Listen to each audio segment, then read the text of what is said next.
I posted 93 Instagram videos and none of them have really taken off. So that's why I have my guest today, Colin, come in and show me how to take short form video seriously. The 3 things that he's taught me: 1, break the seal, just dive in and start creating content and learn from what you do consistently. 2nd is learn the edit. You can dive in, just use the tools, use CapCut, get in there, start editing. The goal here is to be as efficient as possible. If you've come from long form, you need to get short and tight. And 3rd is just do it again tomorrow. By staying consistent over a long period of time, we're going to learn with every rep and eventually get to something great.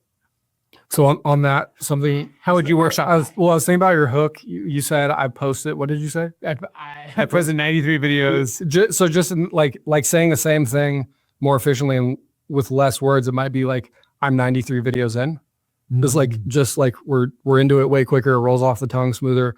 And again, it says the same thing. We don't need to say posted because right? It's all implied. That was really helpful for ways to improve it. What else did you notice, or what would you do differently? I think we just need to go beyond bullet points for this. You're obviously good at speaking publicly and can rattle this stuff off. If we drill down exactly what you're going to say, you're going to have much better delivery. And then when we go to tighten it up in the edit, it's just going to be that much tighter, punchier, and more concise.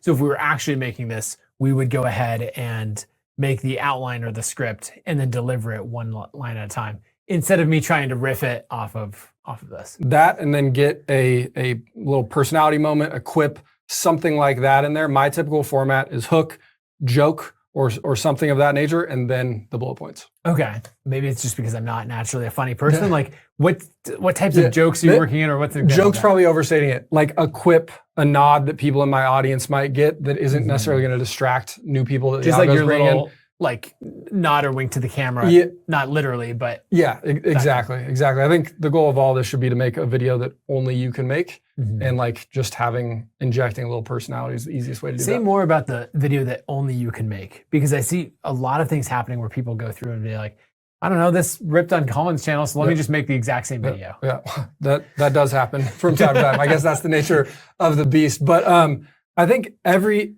we were talking about saturation earlier, and if you're showing up and making content that anybody can make, then you should absolutely be worried about that. But it really comes down to like adding qualifiers to the hook in the video itself that make the value that you're delivering relevant to a specific person who's suffering from that or needs the solution that you have, or something similar. So for you, instead of talking about like how to make a reel, maybe it's how to make a reel as a CEO of an XYZ software company who doesn't have time to right? All these modifiers that make it so that instead of speaking to 100 million people, and then instead of drilling down to like an entrepreneur, drill down to like executives in software who also relate to that problem, so on and so forth.